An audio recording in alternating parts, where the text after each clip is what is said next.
whole point of tall percussion is to sit it on a drum throne right where you're going to be and then manually focus the hammer. Yeah, there you go. Boom. I feel like Sick. we're set. 1, 2, 3, 4.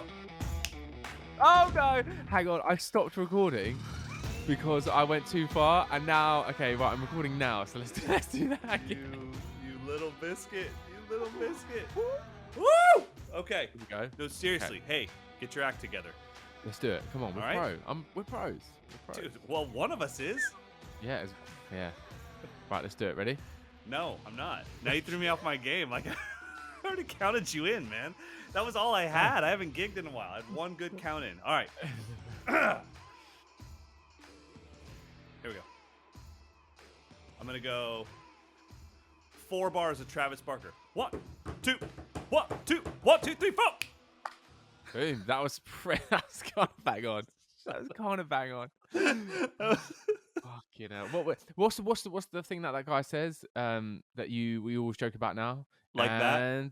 Like that. Yeah, you missed it like that. If you said like that, I would have got it. 1, 2, 1, 2, 3. Like that. We would have nailed it.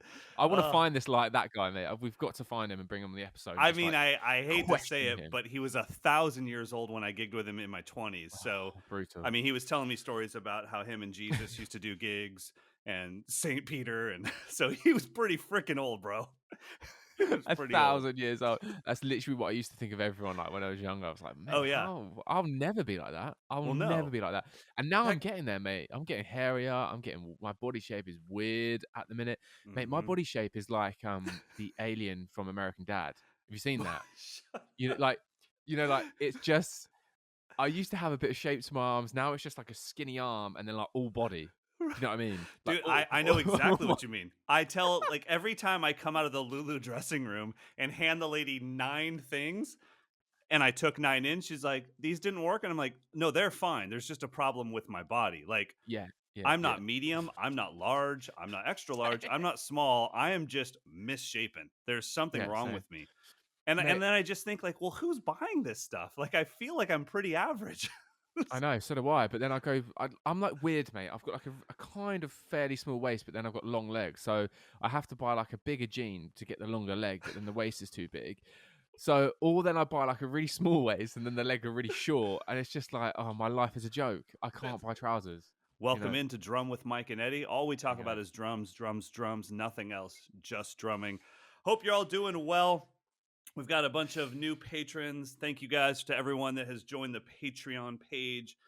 Absolutely awesome. And what do you think about this? I'm springing this on you right now. We haven't done a Zoom call this month, so we have to do one for June. We don't have to. We get to.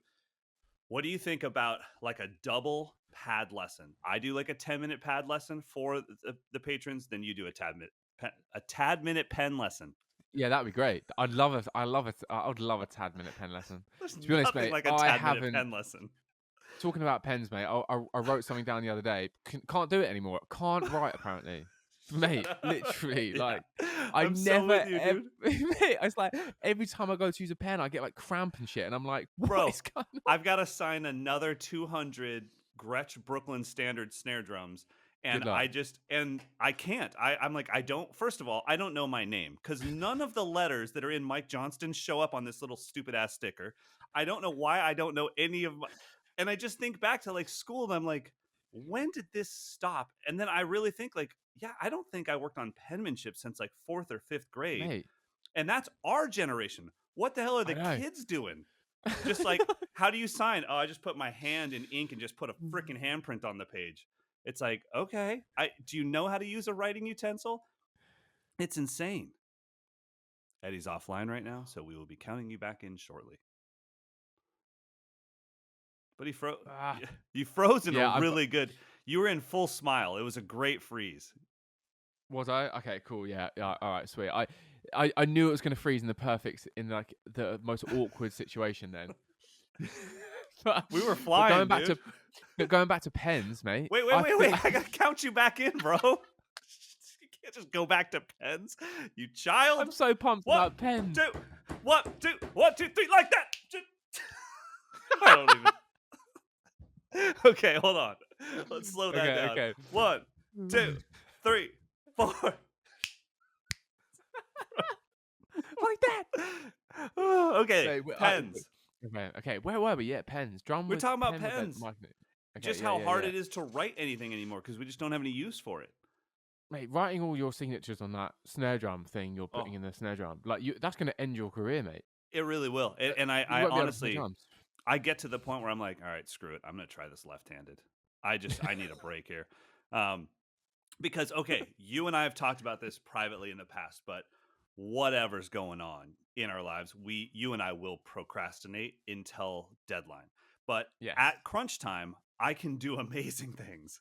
Like I can really accomplish some stuff that literally an entire army couldn't do in 6 weeks. I can do it in 5 minutes, but it has to be someone else saying, Hello, this is Alexander Meinl, the current president of Meinl. I need this in 6 minutes." And it's like, I got you. Yeah. I got Yeah, you. I yeah, can yeah, do yeah, it. yeah. Yeah. I'll do it So in 4. yeah, I'll give you 2 minutes to spare, buddy. So literally every time what happens is Gretsch is way ahead of the game. They're like, hey, just so you know, we've got about 40 snares left in stock. So we're going to send you 200 stickers. If you could sign them in the next month, that'd be amazing. No problem. That box will sit here until someone calls for the second time and says, "Hey, we're out of snares. We Mm. have lots of snares. We just don't have any with stickers on them. So we need that overnighted." And I'm like, "Okay, I could have done this a month ago, but now I have to sit here with like freaking Popeye pumped arms trying to sign with like my fist." And I'm like, "I can't. Yeah. I don't know my name anymore." Anyways, Yeah, yeah, yeah, drum yeah. with And Mike then and you're Eddie. like, and then you're just like, oh, I've just had such a hard day. Like, no one knows what it's like. And it's like, well, you made it hard for yourself, mate. You know what I Exactly. mean? You know, Exactly. It's like, it could have you been could have very done 10 easy. of them a day for the last 10 days and it had all been done. Yeah, And you still would have had to. exactly. And then you could have gone to UPS or FedEx and say, just whatever the cheapest is. But instead, I have to go there and be like, I need it there by tomorrow. And they're like, okay, this tiny box of stickers, that'll be $6,000 Mate, US. that I'm is like, my not a problem. That's my that life. is that is my life.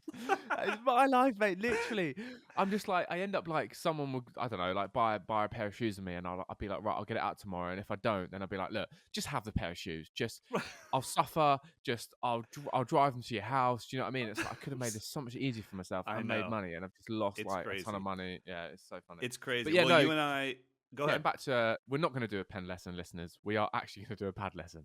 Yes, that's what this was all about. That's where this started. The Tangent Podcast continues. So, in our next Patreon uh, Zoom hang, it will be an actual lesson. 10 minutes from me, 10 minutes from Eddie.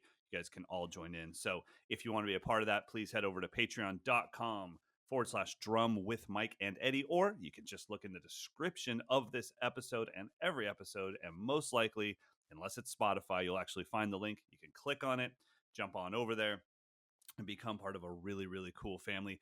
We do also, one of the coolest things about being a Patreon, or a patron, excuse me, is the fact that you can submit audio questions. And we have 4 audio questions that we will get to later in the episode from Anton Olson, Chris Morgan, Adam Stanley, and Chris Papadoc. So that will be a lot of fun.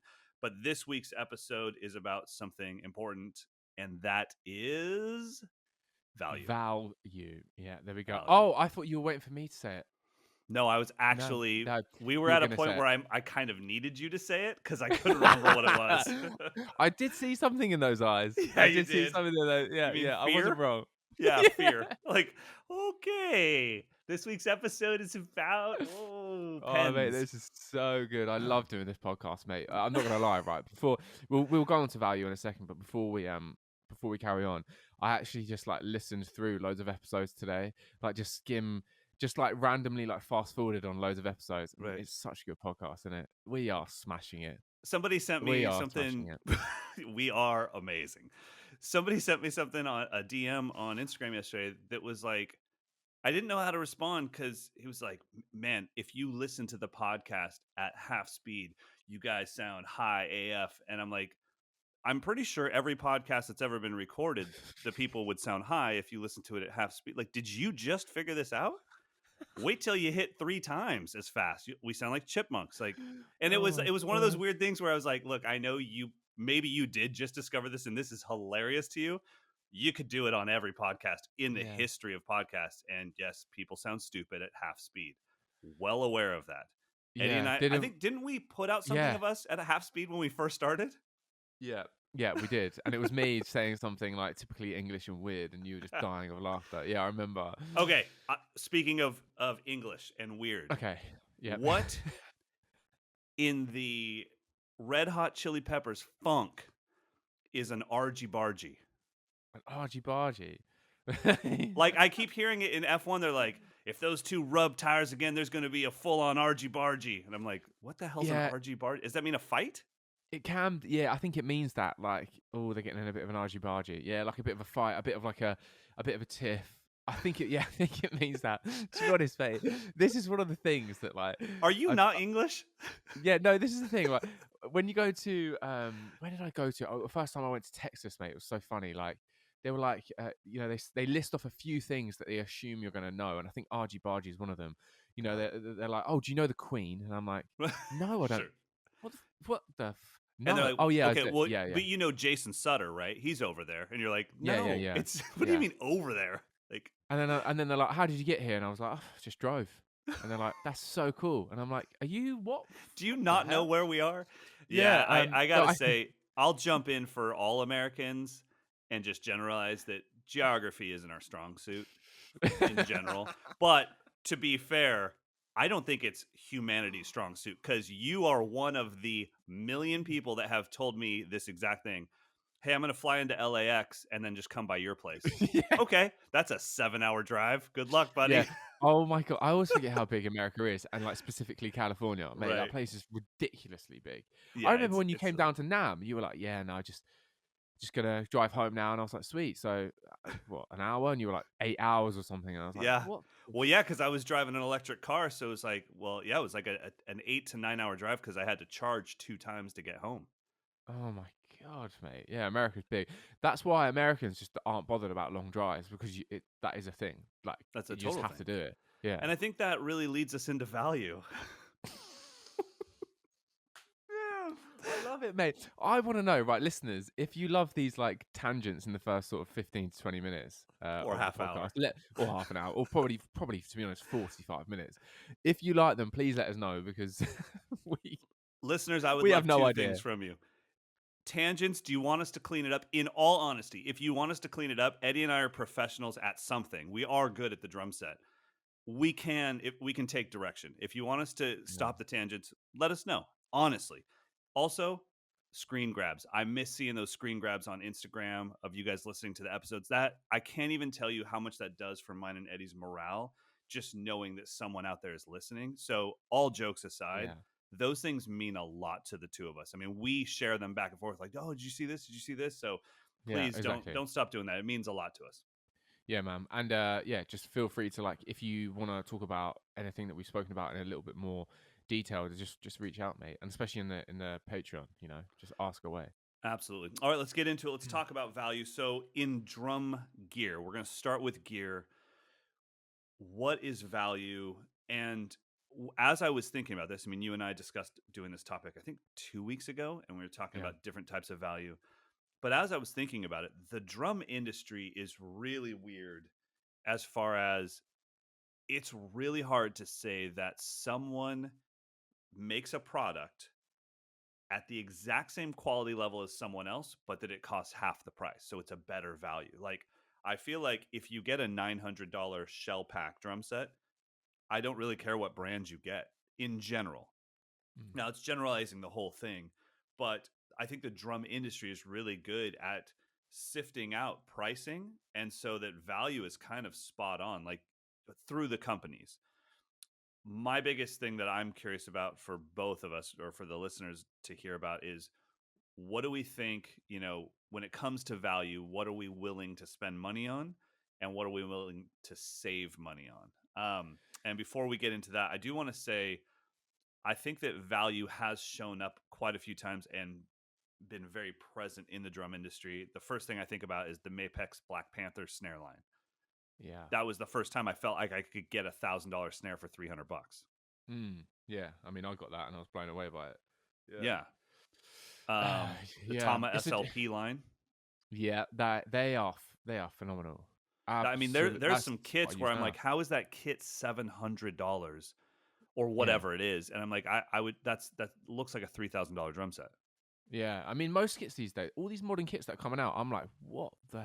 I remember my first kit, mate. It was so one of the first kit like I properly had was like made by some random geezer in like a local town, and it didn't have any Okay. bottom skins or anything, and it was absolutely, You and that full wasn't, Phil Collins.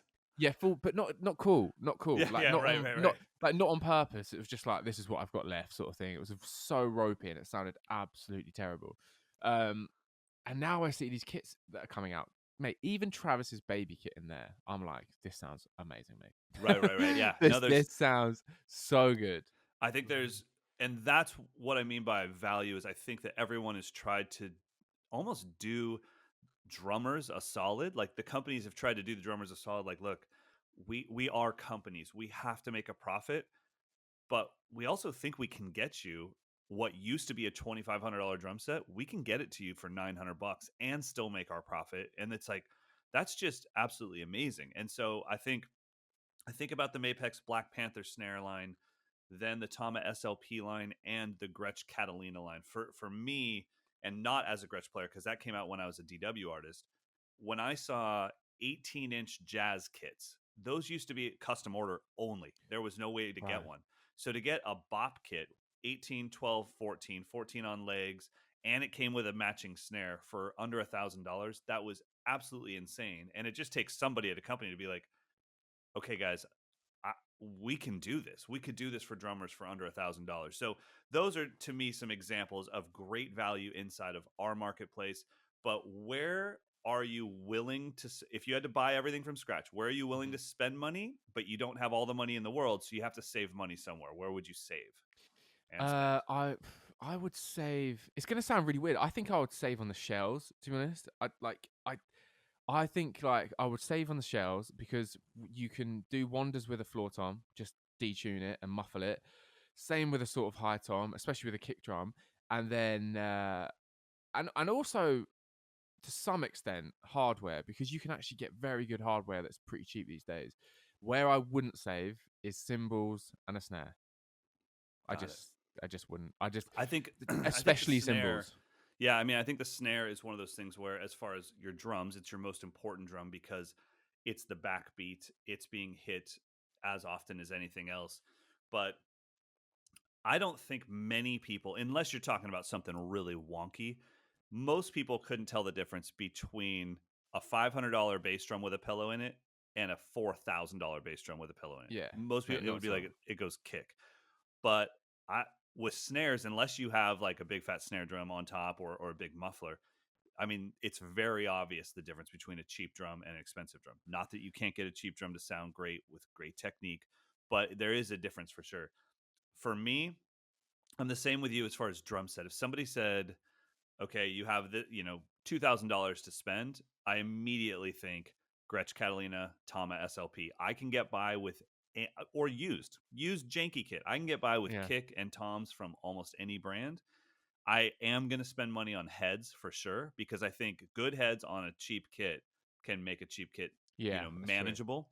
But for me, I'm kind of different with you than this, and Stan Bicknell's going to freak out because we've never disagreed on this podcast, and he's always like, "Dude, what is the deal? Stop it! Yeah, Just admit that he you guys loves don't it, think doesn't the he? same." He he, loves it. He wants us to have a full blown argument, doesn't he? He he loves wants it. us to have a full blown argy bargy. Yeah, there you It's not go. happening.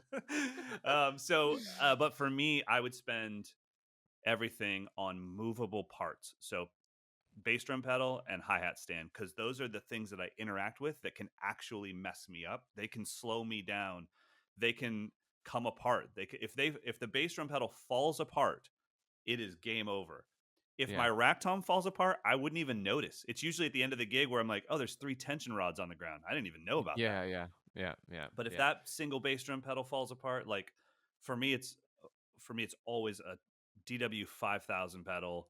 I don't do anything crazy to it, but it always feels the way I want it to feel, and it just lasts forever. It's kind of indestructible. And you use a Tama Iron Cobra?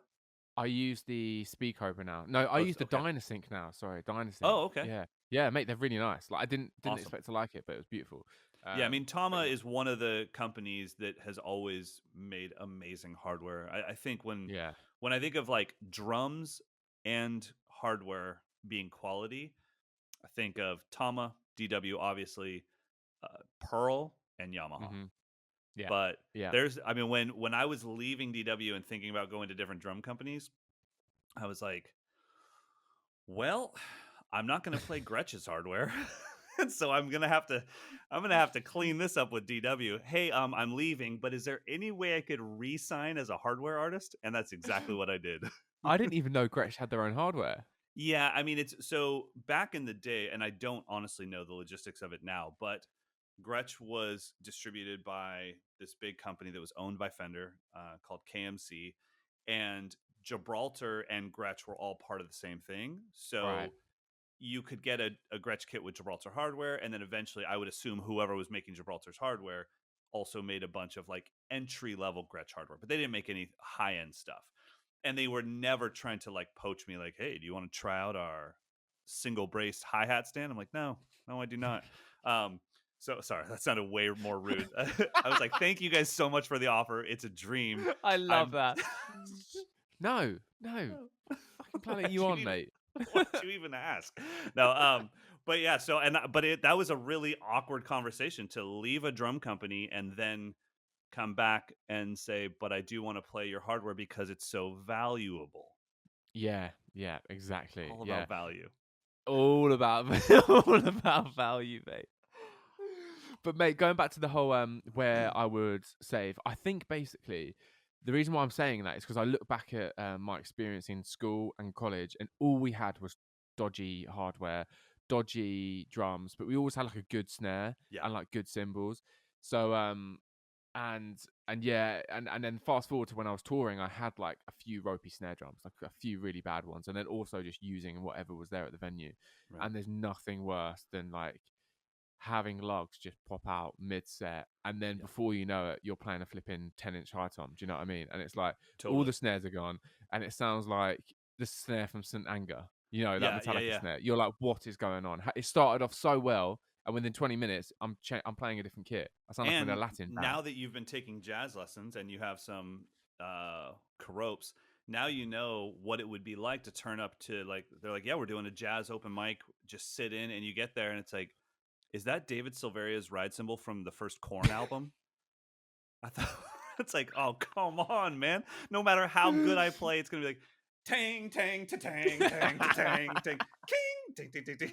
I'm like, oh. So I agree. I think that answer is so rooted in your past experiences and what has messed you up, what has thrown you off the game. I'm sure plenty of our listeners would be like, pedals don't mean anything to me. Cymbals don't mean anything. It's like, okay, well, it's because of what's happened in your past. I have had moments where I was like, I don't care about a pedal. And then the beater flew off at me and hit me in the ding ding, like in the middle of a verse. And I was like, well, there we go. Now I'm like kicking it with my foot, or I'm trying to play the floor tom with my hand for the bass drum. Yeah, and so it's like we've all had those experiences, and I do think that the pedal doesn't matter to me as far as like, oh, I can't be as fast as I want to be. I honestly do not care. The pedal can mess me up if it's not quality. So that's where the value part comes in. Like a DW 2000, I don't even know if they make that anymore, but that used to be their entry level pedal. It feels almost exactly like a 5000 that's 3 times the price. The reason that I don't, if I get to a clinic, it's like, I don't mind, I'll play this. But if I was touring, I know that thing's going to break on me somewhere in the worst possible place, where the 5000 will feel the same and it won't break on me. Same thing with like a Tama Dynasonic versus their entry level pedal, where it's like, dude, I can play the entry level pedal. It feels fine. I just don't trust it. So I can't be me, because I'm so scared I'm going to snap the pedal in half, you know? Yeah. What I did learn about gear quite quickly when it came to value is just, this is me in life in general, mate. Buy cheap, buy twice. Do you know what I mean? 100%. Buy the cheap stuff. You're buying it again and again and again and again and again. And that's easier said than done, obviously, because like musicians are skin. It's hard to buy good equipment constantly. You know what I mean? But that's the biggest lesson I've learned, mate. It's like, yes, I could get this, or I could just see it out with the one I've got at the minute and just save up, get a little bit more, and then get the actual like legit one. And I'm never gonna have to buy another pedal again or another stand. I think it comes with everything. I mean, you and I both went through that with cameras, and it was like, yeah, but they make this one for half the price. I'm like, okay, cool. Call me in 6 months and we'll do this all over again. And I'll have to tell you what's the best used site to sell your camera on. It's like, just do this once.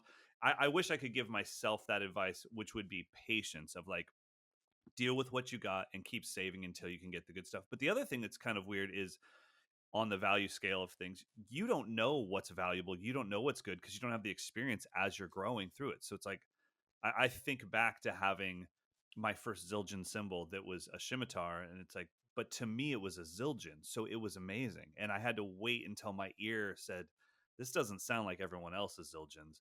And then, get something, or going from a Sabian B8 to a Sabian B8 Pro, it was like shiny. And I was like, this is so much Mm. better. But then when I got my very first Zildjian A custom, because Carter Beaufort was playing in the Dave Matthews Band, that was like, oh my gosh, I've bought 6 cymbals leading up to this. I should have just saved and got this in the beginning.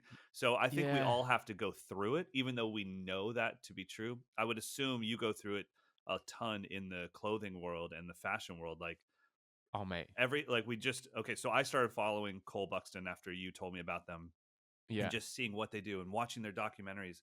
And it's like, I'm sure they're So not the cool. only people that make an oversized gray sweatshirt. No, But but like, there's a reason why you wear yours every day that it's cold out. oh my God, mate, it's so funny we've got onto this because I was talking about this to my mate. Actually, the guy who cuts my hair, he was like, "Yeah, I Okay. just can't justify 140 pounds on a hoodie," and I'm like, "Look, I get it, mate, but buy cheap, buy twice, and not even that, buy 8 times, and buy, Yep. like the amount of hoodies I've bought, and this is drum related, people, this is drum related, but the amount of Value. hoodies I've bought, that I try and I'm like, I've spent like £500 on trying to find the right one where I could have just saved up and waited. And yeah, Uh, mate, it's the same with like with cymbals as well. There's another sort of take on it where, let's say, you can get like, I don't know, like a crash sort of ride or whatever it is. That can literally be one cymbal instead of 3. That's what I learned when I was right. younger. I was like, okay, I've got this crash, then I've got another crash, then I've got a ride, and they're all sort of like your entry level cymbals. What I could do is I could just buy one really good cymbal instead of buying those 3 sort of rubbish ones, not rubbish ones, but entry level ones. Yeah. And I can actually turn that one cymbal into 3, because it just sounds so much more diverse. Yeah, yeah, yeah. And it's a good sound in all of those situations. And I think that like I said, we're not going to change anyone's way of thinking or the way they do things. And I totally get it. Like, I you and I wouldn't be talking about this if we didn't buy the cheap hoodie and then eventually get like splurge on ourselves once and go like, never mind. Like, I Yeah. should have done this in the beginning because this is so much better. We do it with microphones. We do it, everyone's like, oh, well, I want Neve preamps, but these ones are a tenth of the price and they're the same color. And it's like, okay, I don't think Rupert Neve went over there and he was like, you know what, I could do this on the down low for hella cheap. Like, those are janky preamps that they spray painted like blue. So we all go through it, we all do it. And I think when it comes to gear, all you listeners out there, have to figure out what is valuable to you, what matters to you, and where you're going to put. I mean, a lot of people put their value in craftsmanship. That's where companies like A&F and Sugar Percussion just really shine. There's one human being, or at least somebody at the head of it, that it's like people are putting everything they have into this one drum, and then it ships out, and then they do it again and it ships out, and like, that's a really cool thing. And I have no problem with that. To me, like with snare drums, there is a ceiling right around $500 that I don't think you can actually improve the sound past $500. So then why are drums $1,200? It's like, well, after the sound got to its peak, then there was a ton of man hours for all the leather washers in between the lugs Yeah. and the shell on an A&F, and they were hand cut. It wasn't ordered from like Amazon. Type in leather Mm. washers for drum, all that stuff. You're paying for the man hours, you're paying for the vision, for the IP, for the fact that somebody thought of this. And I have no problem paying for that stuff at all because I have a bunch of A&Fs and I love them all. And I have Sugar percussion snares and I have Bucks County. And that's a really cool thing. But the value in that is the man hours that went into it, not like, oh, well, the $1,200 snare sounds so much better than the $500 snare. Yeah, I think when people say that, they're just convincing themselves because they've spent $1,200 on a snare drum. Do you know what I Totally. mean? Totally. It's like, Nothing oh wrong with yeah, that. mate, I can hear that. Yeah, yeah, it sounds way better, mate. Way, Oh, way better. I would love to do a Pepsi challenge, have them all tune the same, have the Yes. exact same heads, and be like, all right, just 10 from 1 to 10, which one's the most expensive? And they'd be like, that one would be like, that was $11 off of Amazon. Next. They're like, oh shit. All right. So let's talk about I'd a love different to do that. aspect of value, and that is valuing yourself. This is actually what kicked off the topic for Eddie and I, and we were talking about our own time, how much we value our time. Because I think that right now, and we're going to have a full episode on this coming up, but since COVID started to tail off and we started to get this thing under control and there were vaccines, what happened was we went from having all the time in the world to having no time at all because everything rushed back. And so Eddie and I both went from having nothing going on, just all the free time in the world, which, by the Mm. way, anyone could have changed their lives in that time. Everyone just got fat and did nothing. Fine. I'm part of it. But like the thing is, from going from nothing to, oh, we have a camp to get ready for that. That's happening in the end of July. Oh, but aren't you and I doing another camp in Bristol in October? Yeah, the Drummers Odyssey camp. Cool. Okay, so and then you have to get ready for the UK drum show. Don't forget about that. You want to tack a tour onto that? Yeah, we'll do a tour for that. It's just like, Oh my and gosh, then like mate. Meinl's going like, hey, we don't have any fresh transition ride content. Okay, I'll get on it. And then I get another podcast offer. So with that, what became the most valued thing in the world for guys like us is our time. Well, how Mm. do we charge people for our time? And how do we find a place that we actually value ourselves and don't cut ourselves short? We want or sell ourselves short. We want to make sure that, like, if I'm going to take time out of my day to do this thing for you, whether it be a song or teach you a private lesson, because I get questions all the time, and I'm sure you do too. Like, people want to come in and take a one-off lesson. It's like, okay, Mm. well, what do I charge you to take an hour out of my day where I could be filming a course for my website, or I could be doing, practicing, which I got to do Yeah. at some point. Yeah, How yeah, much do yeah. I charge you? Where it's like, I don't want to overcharge you, but it needs to be worth my time because of the value proposition there. So how do you attack these things? Mate, I honestly think it's one of the hardest things for musicians to do. And it is one of the hardest things that I've ever sort of had to do. And like I only think now I'm getting confident at saying actually this is worth my time or this isn't, because now I'm at the point where I think it's- I'm at the point where I know what value I can bring to a project or a song or someone, whether that be a one-to-one lesson or whatever. But it's so hard. It is so hard because at the end of the day, like us being drummers, right? When we get a gig opportunity or a session opportunity, we probably need that money. We probably need to do it.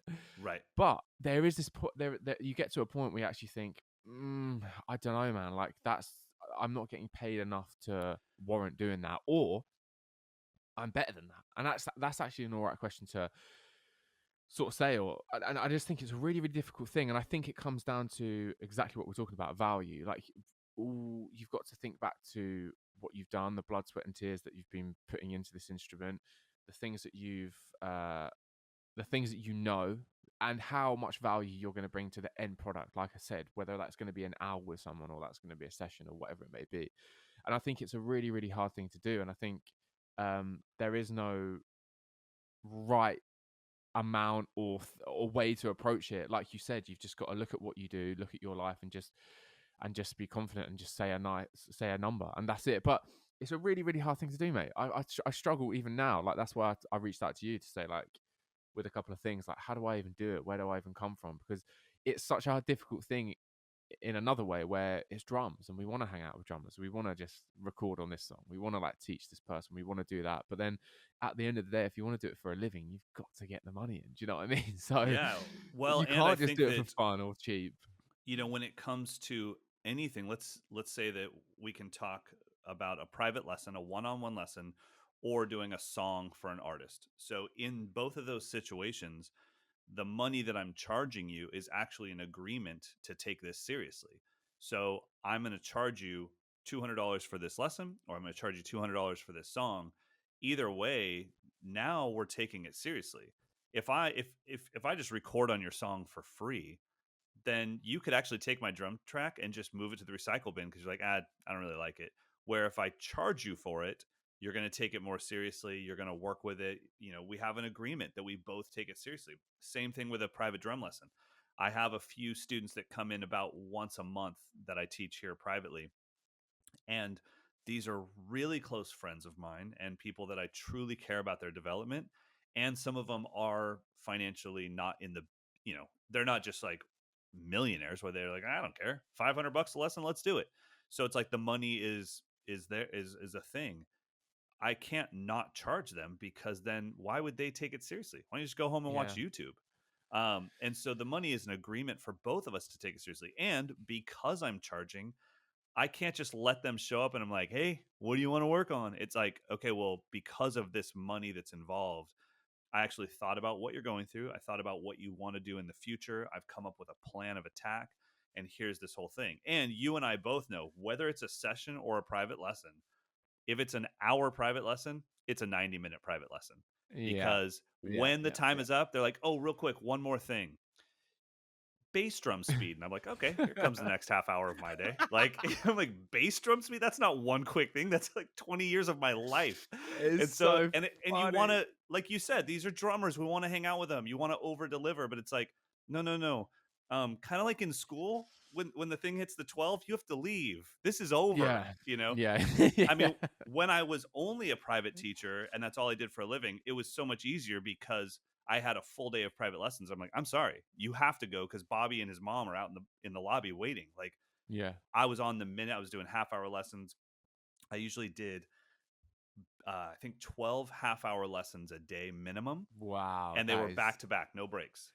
That is a Um, lot of teaching. That is a And lot of all matcha you that you do drank. every day is just look at that answering machine in the office and just hope for it to be a blinking light saying, sorry, Tammy's got the stomach flu. She can't come in. I'm like, I get to Yeah. eat today. Yeah, yeah, Woo-hoo-hoo! yeah. Wow, mate. Oh, Teaching is like one to one is a big thing, mate. It's so hard. It's it so is. hard. And I think the thing is you have to find out who's coming to you for a lesson on a surface level. Like, hey, I heard you're good and I just want something that makes me sound good on Instagram. It's like, okay, that's fine. And that has a value to it. And I'm fine to do that. I mean, basically my YouTube lessons are that. It's like, look, you have to assume this is the stuff I don't think is valuable enough to charge for.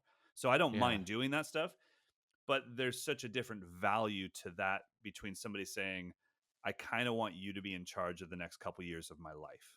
And that's when you're becoming a mentor, a big brother, an uncle. It's all encompassing. I'm actually taking my work home with me. I'm never stopping thinking about your future. And yeah, I'm sorry, that's expensive because it does take up much more time than the 60 minutes I allowed for your lesson. It was the yeah, hour of prep going into your lesson. It was the video that I shot for you after your lesson to remind you what to work on. It was the Groove Scribe links that I sent you so you knew exactly what to work on and you could slow it down. So it's like, I don't mind charging for that stuff. And I think for our listeners out there that do lessons, there is a difference between being a drum instructor and just teaching one-on-one and you're doing a lot of kids, a lot of lessons with kids, and you're just trying to make a living. I totally get it. Very standardized pricing. The tough thing is where Eddie and I are, it's like, well, what's the standardized pricing for a 1 hour lesson with a professional drummer? Like, you and I can't call Stuart Copeland and be like, how much do you charge, bro? Like, you're yeah, the drummer from the Police. How much do you charge? And like, we can't do that. So we have no way to know. Like, well, I don't know what industry standard is for a 1 hour private drum lesson. yeah, And then because you and I are in the music industry, we're in the industry of bro deals and hookups and it's like, hey man, can you do me a solid? It's like, uh, yeah, like a solid would be like, I'll make you matcha while you're here, which is an extra $6. Like, mate. that's a solid. I think like not to sound too blunt, but I think the one thing that I've noticed, and I think we've got to be very wary of this, especially with everyone using social media and giving a lot away on social media Mhm. regarding education and just knowledge in general, is that in order for people to do this for a living and to play the drums for a living or teach drums for a living, you've got to understand value. You've got to understand your own value Yes. and then also the value of others. Like it's of course it's going to be like a difference in price if you ask for, I don't know, Ash to play on your record as opposed to this guy who's never played a gig in his life. And Sure. it blows my mind when people are shocked by that. I'm like, come on, mate, like this is ridiculous. So I think it's just like a domino effect, it all feeds into each other. I think for those people who are wanting to do this for a living and are charging £20 for an hour or like £30 for 2 hours for a drum lesson. You've got to charge more, mate. You've got to Yeah. charge more to know your worth. You know, it's I really think funny what when people are like, "Oh, I go ahead. didn't, I really want to do this for a living," and I'm like, "Cool, man. Like, didn't I just see you play 2 gigs last week?" And he's like, "Yeah, but I'm doing them for free because of this." And I'm like, "Well, you're your own worst enemy, mate. Like, Yeah. you can't do this for a living if you're doing it for free." As much as Totally. you want the And gig, and I just that's think that's why where you've got to understand value. we were talking about Zolt's question last week about how do you make a living doing this? And it's like, well, you have to wait until this dream financially catches up with what you already do, but you can't just go from nothing and then become a professional drummer or a professional paid musician. And so we've all done the free charity gigs, and because the gig involved somebody that was an MD for somebody bigger, and it's like, okay, maybe I didn't financially get paid, but I had an angle. I wasn't just doing, and sometimes the angle is just, well, no one's ever offered me a blues gig before, and I don't even know if I can do it. It's like, I'll do it for free just for the experience. Mm. But at some point, that other job that you used to have isn't there anymore. And you have to say no to the free gigs, and you have to say, and you have to you get added into the pool of people that are helping our industry by charging for their work. And especially if you're somebody that wants to do private drum lessons for a living. And like I said, I did that. I started doing that full time when I was 17 years old at Drum and Guitar City. And then I got a record deal when I was 21, toured until I was 26. And then I did it again until my website took over my private education side of Right. things Yeah. financially. So I've taught thousands and thousands of lessons. And one of the things that always helped me when it came to charging was because, just like everybody else, I mean, Eddie and I are two people that suffer very badly from not wanting to ask anyone for anything, including money. It's very difficult for both of us. Like, Yeah. it's like I just can't do it. I can't ask for help. I just got called out by my next door neighbor here as I was taking a couch out to the trash by myself, and I'm just scraping along the sidewalk, and there's like metal things on the bottom. It's like, and he comes. He's like, "What are you doing?" I'm like, "Just heading over to the dumpster." He's like, "Dude, just ask me for some help." I'm like, "No, I got it." And I'm like falling Yeah. down the stairs with it. And he's like, "What are you doing?" So you and I don't like to ask for help. We don't like to ask for money. But the thing that got me through that when I owned the drum lab was I just looked at what else are parents dropping their kids off for an hour, and what do they charge for that. So I Mate, looked at love that. karate lessons, I looked at boxing lessons, I looked at private instruction to make your son or daughter a better soccer player. And I was like, wait a minute, you pay $150 for that 1 hour and I'm Yeah. charging you $25? Yeah, I know. Oh, I no, know. no, I no, know. no. I know. Like, Mate, because you as the I'm s- parent, you're not taking your kid to drum lessons. You're getting rid of your kid for an hour to spend time with me so you can go do some errands. So exactly, mate. I'm I'm going so to glad you equal the said that. price. I'm so glad you said that. And I just think, like, at the end of the day, everyone's, people use this sort of thing of, oh, it's music, and like, with this community, and we are, of course we are, like, and we all want to help out and share and just give as much inspiration as possible. But you that value's just got to be respected, I think, mate. Like you Totally. said, in with karate, with boxing, I pay a lot for boxing for a one-to-one lesson. It's Hmm. a lot.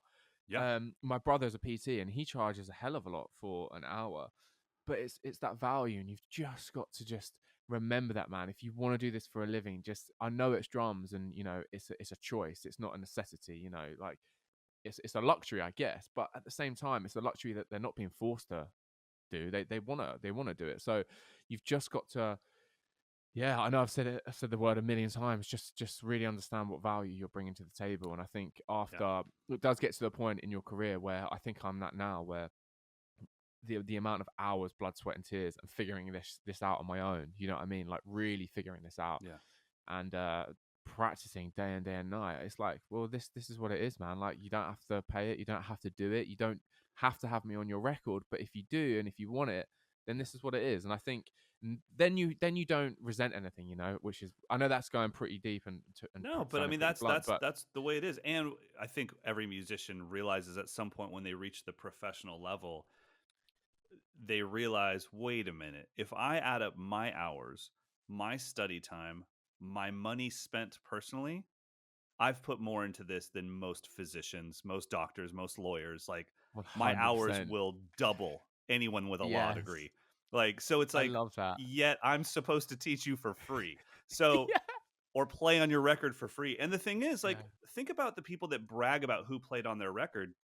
It's because they paid for it. Like, hey, we got Josh Freeze on our album. And it's like, you wouldn't be yelling that at me if you got him for free. You'd actually be like, well, my mom's cousin knows Josh's mom, and I bro dealed it. And it's like, you wouldn't be bragging about it. You brag about it because you paid for it, and you Yeah, value it, yeah. and you're stoked that you got Josh Freeze on your album. So Mm, I hope that helps all of you understand that you are valuable. You just have to realize it and value yourself. And you have to realize that the more you put into yourself through practice, through experience, through your own education, your own learning, the more your value goes up. I wasn't as valuable 10 years ago as I am today because I didn't have the experiences. I didn't have the clout that I have now. So the value has gone up. And somebody might mm. see me and be like, dude, I used to pay $25 a lesson with you back at Drum and Guitar City. And it's like, yeah, and I had acne and braces. Yeah. Like, I've grown, bro. Like, Yeah, mate.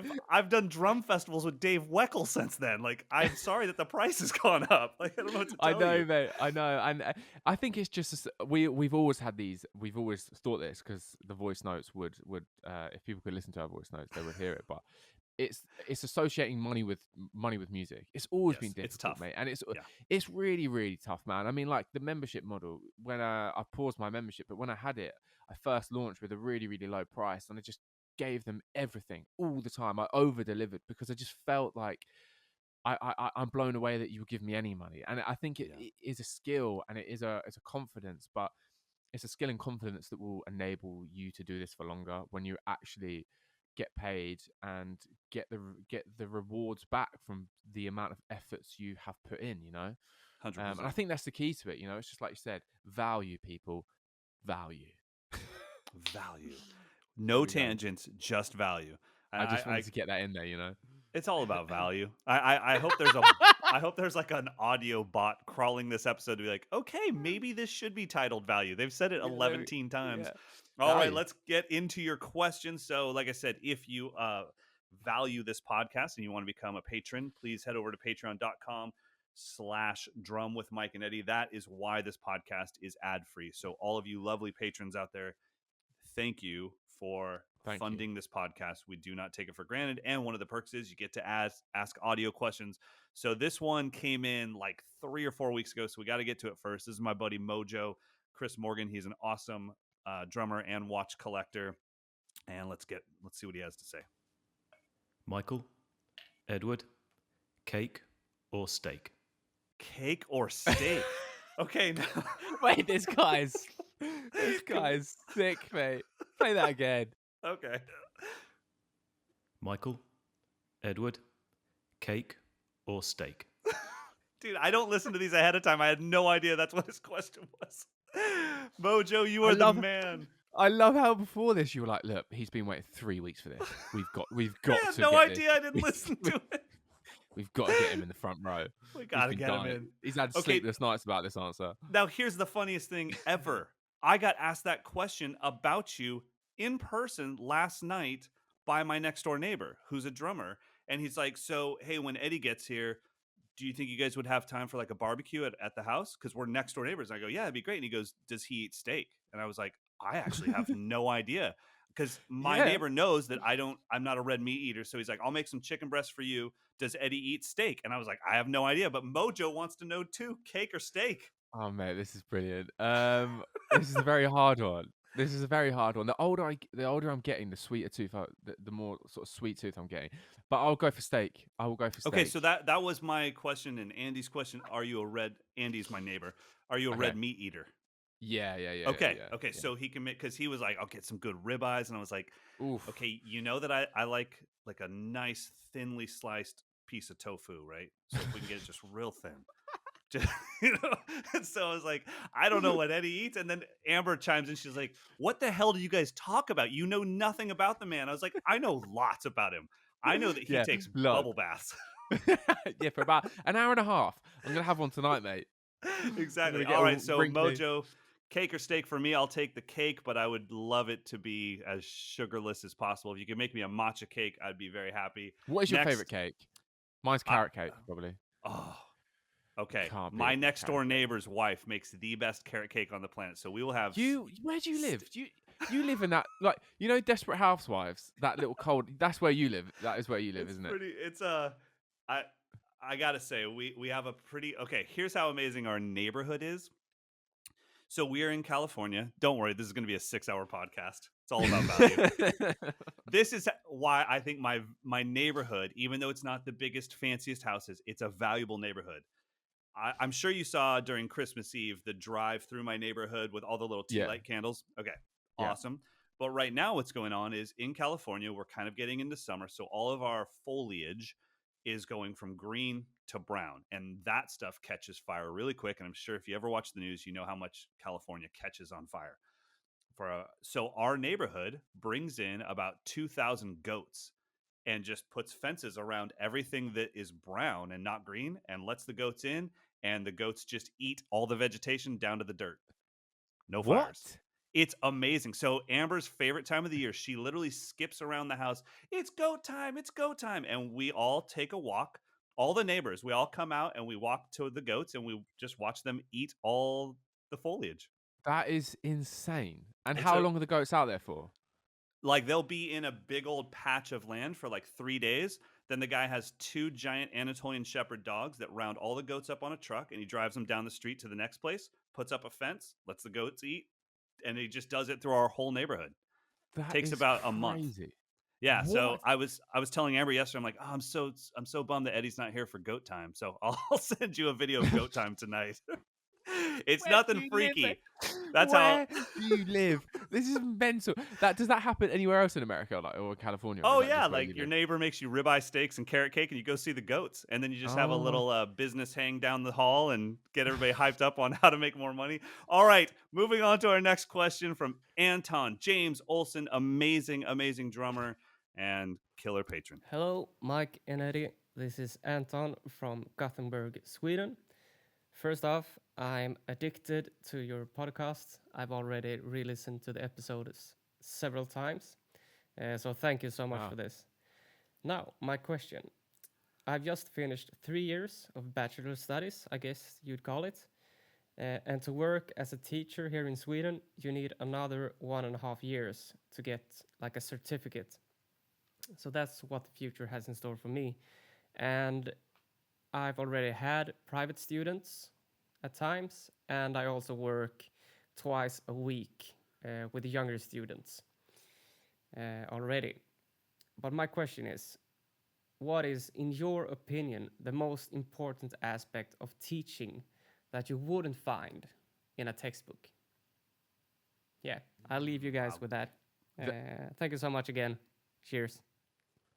Great question. And just for a little sense of context for everyone that's listening, Anton is a professional level, full-blown professional level drummer.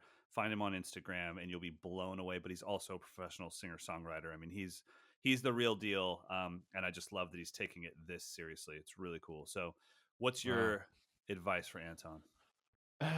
Well, like it's funny, mate, because this is like me this is exactly like why I teach, because I just have such a weird, specific, different outtake on things and like a different approach to it, because I don't read music and I never really learn in the traditional way. So that was literally the reason why I started to teach, is because I wanted to show people who maybe felt like me and learned the same way as me, but then also people who are just looking for another approach. And I think that's what it comes down to. I think like you get 2 types of teachers, I guess. The ones, especially here in the UK, the ones that get the kids through grades, 1 to 8 or whatever it is, get them the best grades so their parents are happy and blah, blah, blah.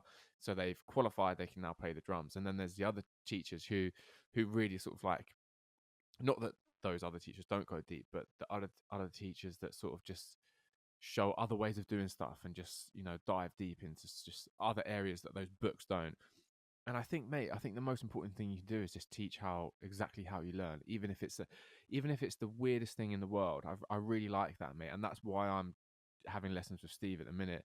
Going to have another one soon. It's just I'm at that point where he'll, I don't care if I get to the same end result or if I don't progress on paper. I just want an outlook or a different journey to get there. Do you know what I mean? And I think you just need to just try to just be as unique as possible, mate. I think that's just the best way you can be, man. Like, I love it, mate, when I explain something that like no one's ever sort of thought about before, and they're like, oh my god, now that's made this easier and that easier. And I think, yeah, you just got to teach in the ways that you want to teach, and it may work for some, it may not, but yeah, just be Funny, just be you. not trying to be funny.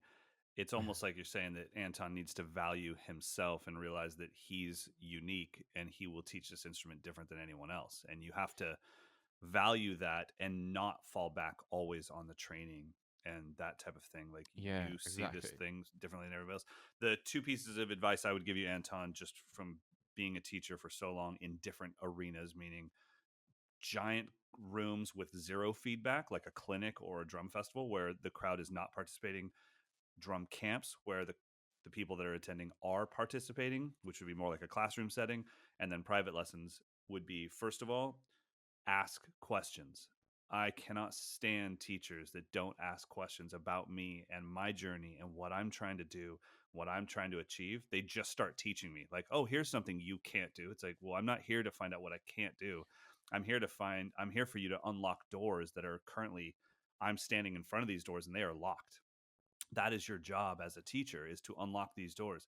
Now, obviously, when it's a kid that's never played, they don't have, every door is locked and every door is unlocked. There's no options. There's all the options. It's too much. So you do have to kind of then fall back on your training and teach out of a curriculum and teach very kind of structured. But as they get a little bit of skills under them and they start to have favorite drummers and they start to have dreams about maybe gigging one day, then you have to adjust. The other thing I would say that's extremely important is empathy. No matter what you're teaching, whatever the student is doing in front of you and they're failing at, they're not trying to fail. They're trying their very best to accomplish what you're asking of them. And if they could, they would. So you have to understand, well, they can't. So what did your body feel like when you learned this? You cannot compare who you are now to what they're going through. It doesn't make any sense. You have to go back in time to exactly the place that they're at right now and have empathy for what they're going through so that you can say, look, I fully understand that every time you try to hit that bass drum in between the hi-hats, your right hand just naturally goes for it and you can't separate the two. I get it. Just know that that will change over time. I've been there. And by just letting them know that what they're feeling is normal, it takes a lot of pressure off of them. So I would say ask questions and have empathy. Yeah. I love the ask questions one, mate, because if I tell you what, if my first drum teacher asked me questions, how do you want to do this? What works for you? I would Who's have your gotten favorite to where drummer? I wanted to. I would have gotten to where I wanted to be a hell of a lot quicker. Totally. Do you know what I I mean? agree. And that's, when you have your initial teacher, it just is what it is. You don't know good or bad, especially if you're young. But as you grow and then you finally have a great educator and you're like, wait a minute, I could have been getting this kind of education the whole time. It's like, oh yeah, I'm just somebody, this teacher is somebody that actually has a passion for explaining things to people. It's like, oh my God. There we go. Wow. Okay. Yeah. Next up, we've got our boy Poppy. Oh my gosh. Chris Papadoc, one of our patrons, also a member of my site. He sent me, I got to send it to you. So Poppy's all tatted up. He's full, like, rock drummer. He sent me full page ad from Shine Custom Drums. And at the bottom, little Mike Johnston and little Chris Papadoc. We were in the same ad together for Shine Custom Drums about 15, 16 years ago. Mate, they were messaging me in my first ever sort of metal band, and it got, mate, and it was so funny. This is so weird. They were messaging me, and it got to the point where, like, I can't remember, like, where we got to, but it got to the point where I was like, yeah, man, I'd love, like, a custom drum kit. Who is this company? Wow. You can make me a custom drum kit. And I think they, like, sent me the bill, and I was like, oh, right. Okay. Yeah, I see. Okay. And because you're I think just using Keller shells and then getting a hold of Mike Dawson's current company and getting tube lugs. Yeah. So, I mean, funny story about them, because this is about value.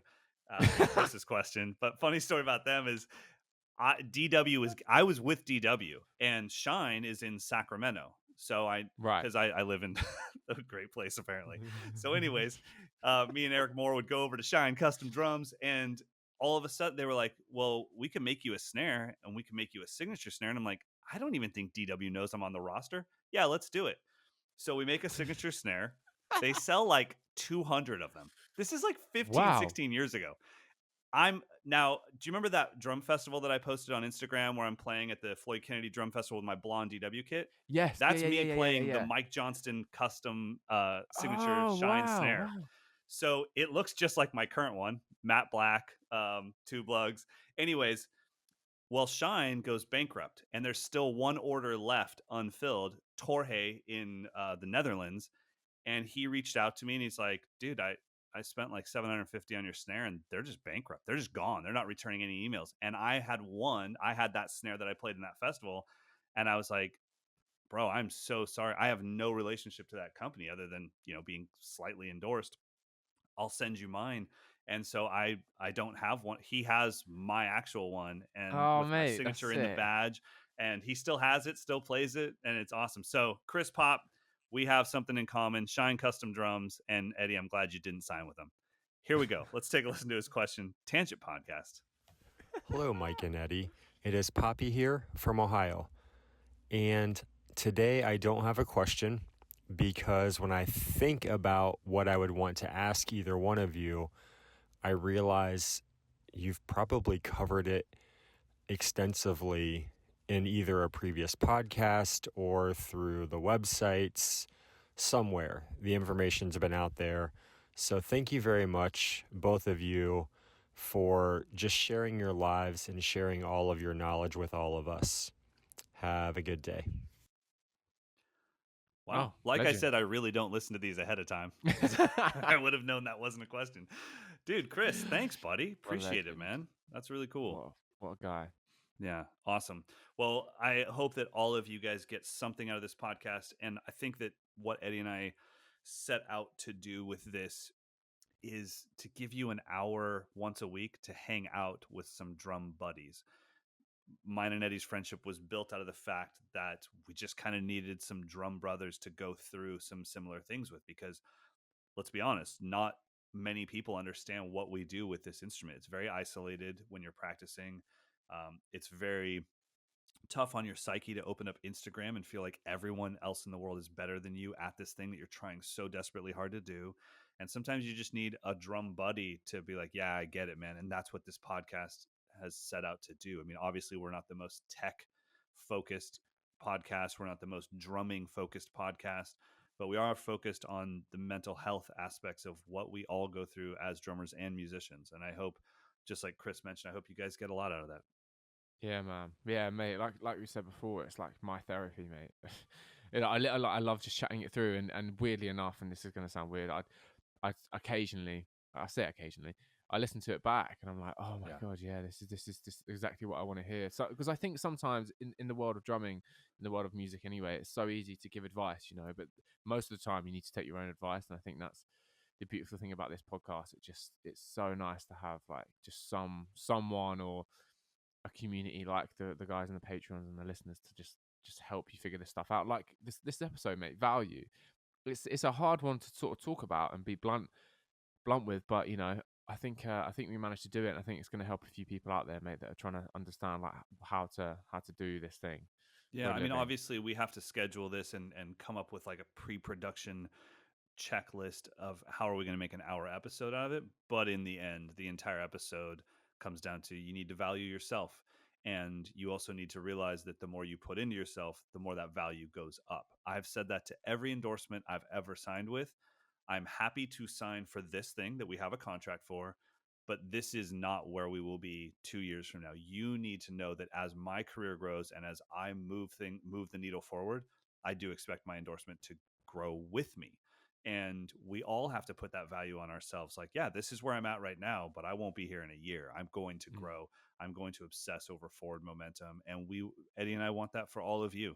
I don't care wherever you are is where you are. There's no getting out of that. Like, you can't listen to this podcast and be like, that's right, $300 a private lesson. It's like, well, you have played for a year. You might want to pull back on that one. So it's like, it's not about that. It's about setting like, this is where I'm at right now. This is the value that I bring to the table right now. And I will bring more value a year from now, 2 years from now, 5 years from now. And that's all we want for all of you. So if you enjoyed this podcast, please do us a massive favor. Take a screenshot of you listening to it. Throw that up on Instagram. Tag me and Eddie at Mike's Lessons at Eddy Thrower. Nice and easy. And you can write a review. We would appreciate that. And if you really love this podcast and you want to help keep it ad-free, please consider joining our Patreon group, patreon.com/drum with Mike and Eddy. And like I said, we're going to do a full-blown pad lesson with you guys early in June. So get in on that. But until then, bro, I don't think we mentioned this, but you and I just hit episode 40. Wow. Crazy. Wow. 40 hours of us doing a podcast and 400 hours of voice notes behind the scenes. Yeah, exactly, mate. Wow. Incredible, mate.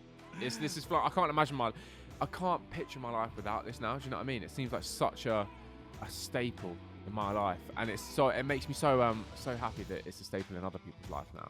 You know, I went on YouTube yesterday and just looked through the comments, and it's just amazing, man. So I love you lot, mate. Thanks for listening and thanks for sharing. And thank you very much for being a patron.